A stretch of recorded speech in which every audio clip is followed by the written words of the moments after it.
Good morning, everyone. I'd like to welcome you to today's online presentation, Siegel Rogers Casey's Investment Outlook Third Quarter 2013 Update. Now I'd like to introduce you to today's speakers. We have Tim Barron, Senior Vice President and Chief Investment Officer, and Alan Kosan, Senior Vice President and Head of Alpha Research. With that, I will turn things over to Tim to begin today's presentation. Thank you, Kate. I want to start by thanking the participants for your time.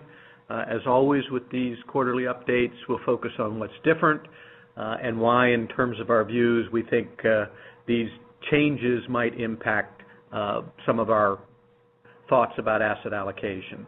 And we'll try to be brief. So I'm going to begin with the market overview, and then I'm going to ask Alan Kosan to review our thoughts regarding investment opportunities and how those might have changed. We're not going to be using a lot of charts and graphs as we do with the annual outlook. We do note that the third quarter update document has a pretty robust chart pack. By the way, we're going to substantially enhance that for our annual outlook. So let me begin with the summary of the global environment in the U.S. And I feel like a bit of a broken record, but uncertainty seems pretty certain.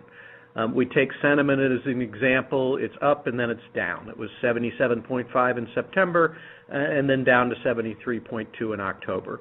The PMI was up in October over September, and progress in the U.S. seems painstakingly slow relative to most recoveries, and it always seems as though there's something around the next bend to cause one to pause in terms of the recovery. The U.S. equity market, however, continues its upward march. It's now up over 24% year to date, measured by the S&P 500, and from a low level of 677 in March of 2009 to 1783 currently. We're now substantially over the peak in October of 2007 of 1565.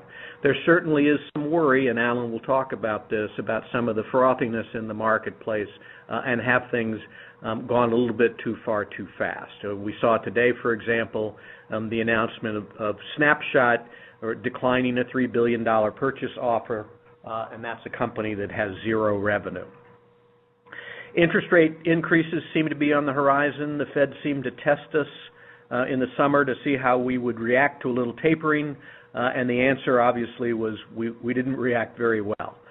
Many believe that this is a late 2014 or even 15 before things change from the Fed. There was a story that perhaps many of you saw that indicated that Janet Yellen, if she becomes Fed chairman, may resist raising interest rates all the way out to 2017. So it does appear fairly certain that low interest rates are going to be here for a while, and that the dual targets of low inflation and unemployment will continue for now. As a matter of fact, there's some discussion that in order to make sure that we're all very clear that rates are going to stay low, the Fed may even lower the unemployment target from 6.5 to perhaps 6%. Continuing on, the U.S. housing market recovery does appear sustainable. There were clearly some cracks in that when the rates shot up briefly during the summer, but most signs are that real estate prices have certainly stabilized to increase in most markets, and there seems to be some pickup in construction, with generally speaking people feeling more secure in their overall asset base.